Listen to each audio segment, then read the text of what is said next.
and good morning. Today we are doing a tour of the Dennis Eagle factory. Come join us.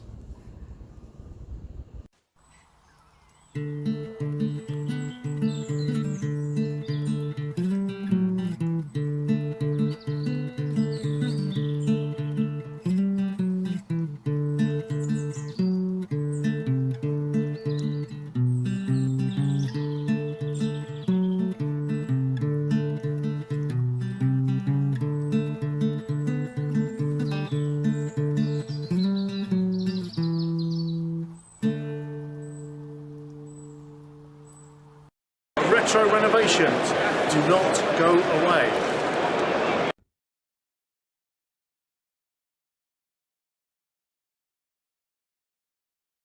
So I'm Charlie Everett, I'm Sales Support Engineer at Dennis Eagle, and we are a refuse collection vehicle manufacturer and low entry chassis manufacturer based in Warwick. So this is the chassis plant. As we said earlier, this is the chassis line, and in here we create the vehicle from start to finish, and it leaves here and becomes whatever it wants to become. So it doesn't have to be a refuse collection vehicle, it could just be a gritter or a tipper or anything else, and it still benefits from the low entry chassis.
We run a footprint system, so the way it works is we have every hour and 32 minutes or something along those lines, everything moves down one.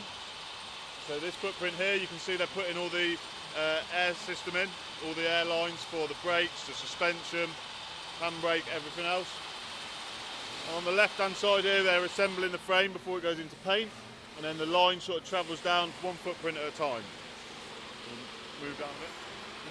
And I'm actually now looking at two men putting in their air hoses, and they're all coloured, so they are all linked to different systems.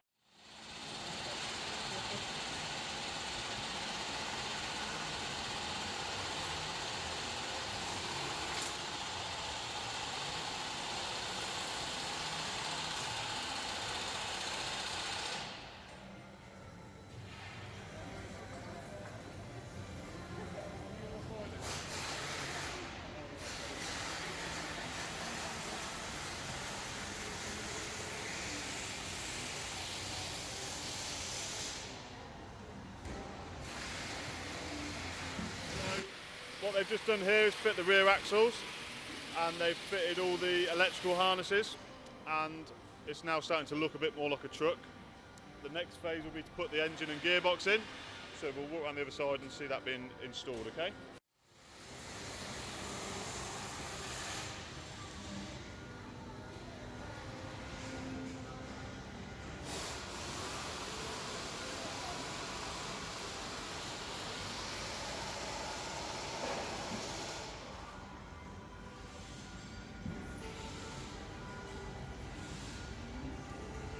Okay, so as you can see here, we've got all the engines. All the green ones are the Volvo engines that will go into our UK products.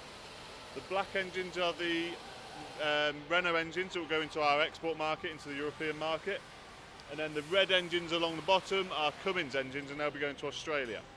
The one thing we've noticed while coming through this factory is that each chassis is different sizes. So you'll have some with 4 wheels and some with 8, and we will get a description from Charlie what that is.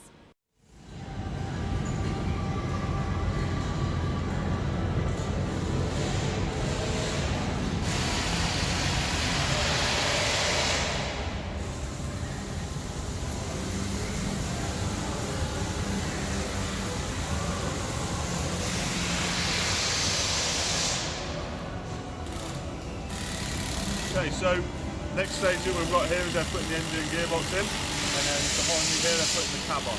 The cab's come down from our factory platform, pre-ordered, built to order, dropped onto the line just in time, and then brought over onto the chassis. Something you'll notice is it's only hands-on work, there's no robots involved here. The main reason for that is variation. So if you were to have a robot do a job, it wants to do the same job every time. If you want to keep changing, it takes quite a lot of time to reprogram. So it's more efficient for us to have skilled workforce who do it all hands-on, and there's no need to have any robots because it would only slow us down. So as you can see here, everybody's quite highly trained, everyone knows what they're doing.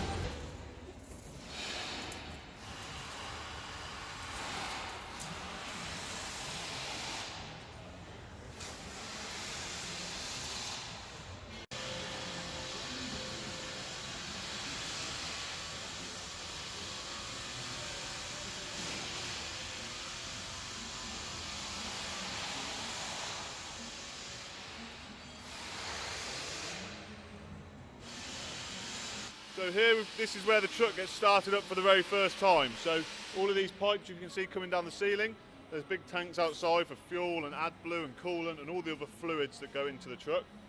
So here we put the fluids in for the first time, turn the engine on, and then now it is a working truck. Once it gets to a production line like this, it will always work. It's very, very rare, if ever, that a truck wouldn't work on the line, because you've done all the development phase beforehand. It's just a matter of putting the parts together and turning it on.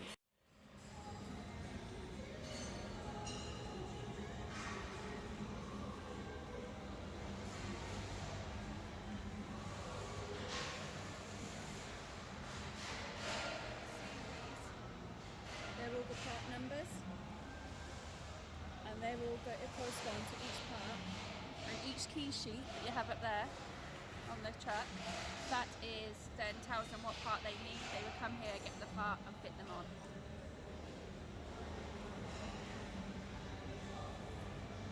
So this one's a bit of a unique... So this is a bit unique in that it's got a dual steering wheel. So this is going to Australia, and what this means is in Australia they do a single man operation where an arm comes out the side of the truck and tips the bin into the top. So what they do is they drive along on the right hand side like they do here. The driver is on the right hand side, and then when he comes to collect the bins he jumps across the truck and uses the steering wheel on the left hand side. So it's got two steering wheels but one driver.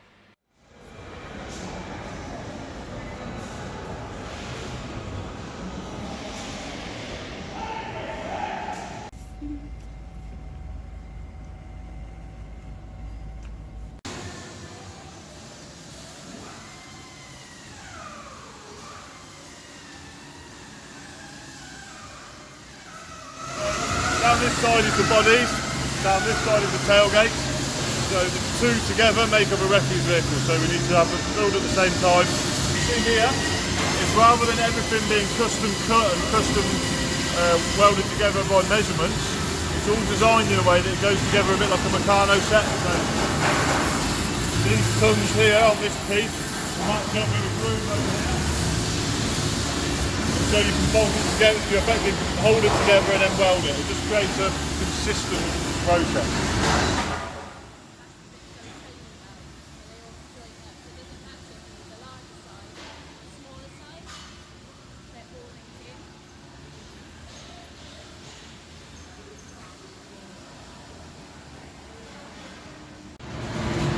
So when you get to the end of the welding line, rather than just painting onto the welded surface, because that's not going to be very good, it'll just peel off and crack, we've got a shot blast booth. So that is high powered sand or ball bearings fired at the material to create a reaction with the material that allows it to be painted correctly.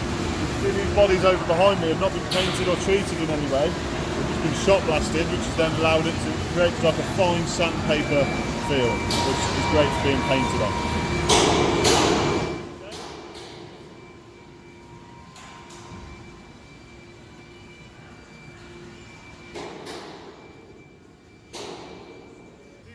Shop. We've got four main paint booths over here. We've got two for one side, which is where we prime with the bodies, These two are where we do the top coat for whatever colour you want to have your vehicle.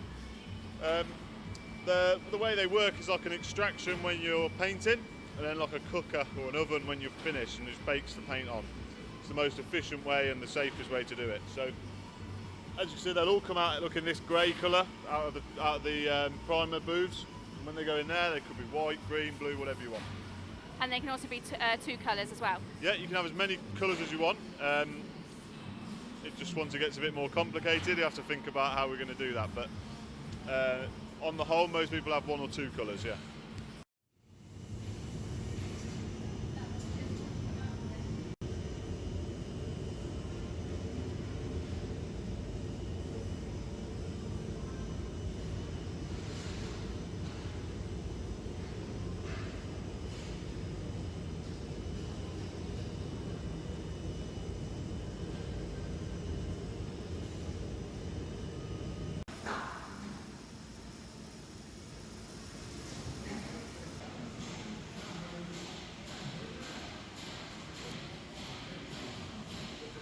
What we've got here is the pipe and wire line, and this is, on pipe and wire, what they're doing here is anything that can be fitted before it goes onto the body is, so it's packers and sweepers, barriers in the back of the body, all the electrical and hydraulic equipment is fitted now, so it's a lot easier to do it while it's lying on the floor than it is once it's hanging up in the air, okay?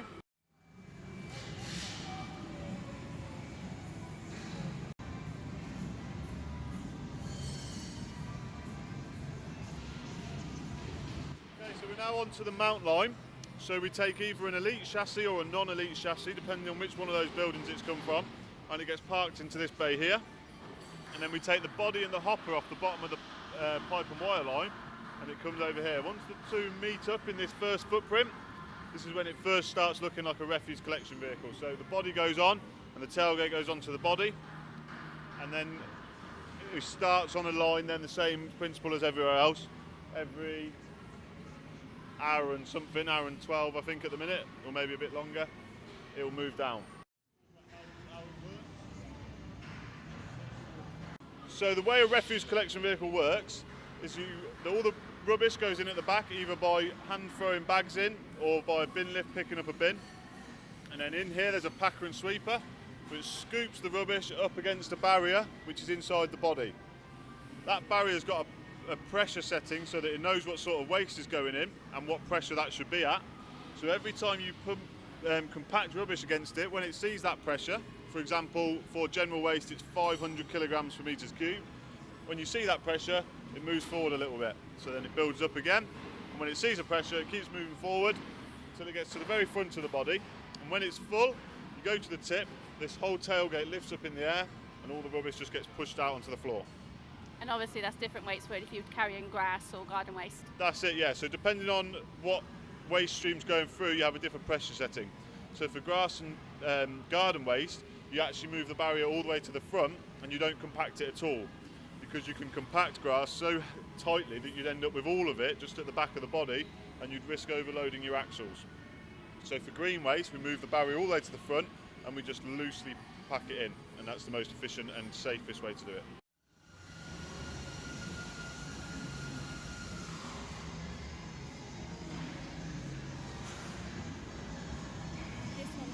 Could be for general waste, where that one could be for recycling.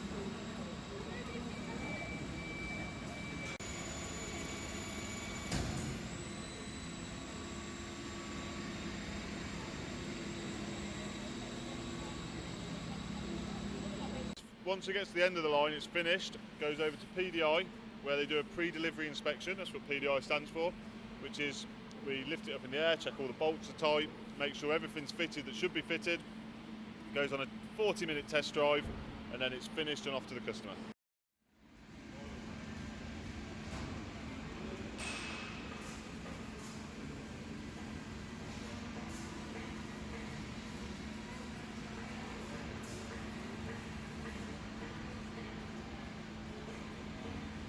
So this is the Dennis Eagle Elite 6 cab.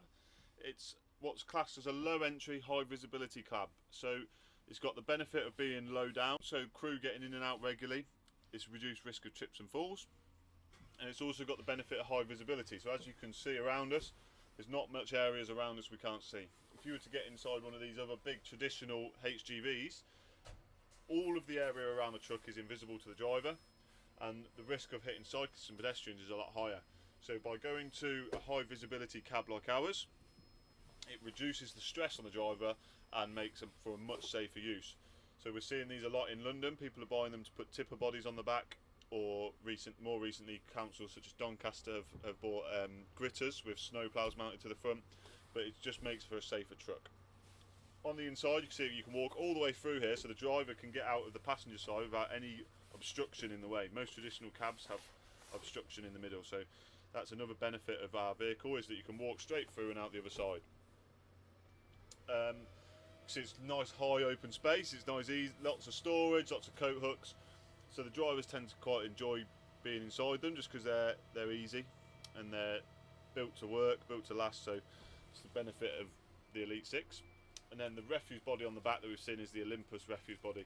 So the control station in the middle here controls all the refuse body, fits perfectly into the cab and is all integrated.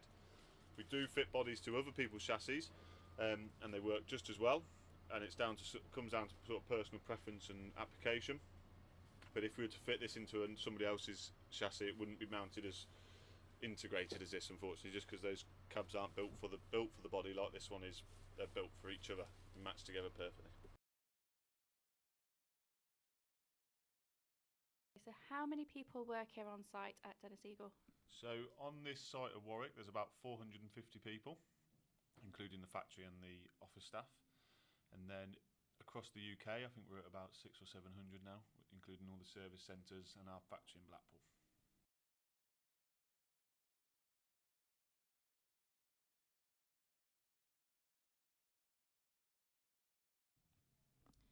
So from start to finish for production, how long does it take for a Dennis Eagle vehicle to be built? So obviously there's a backlog of orders, but if you were to start from the finish and start from the first footprint to the last footprint, you're talking about 2 weeks for a chassis and a bodied vehicle.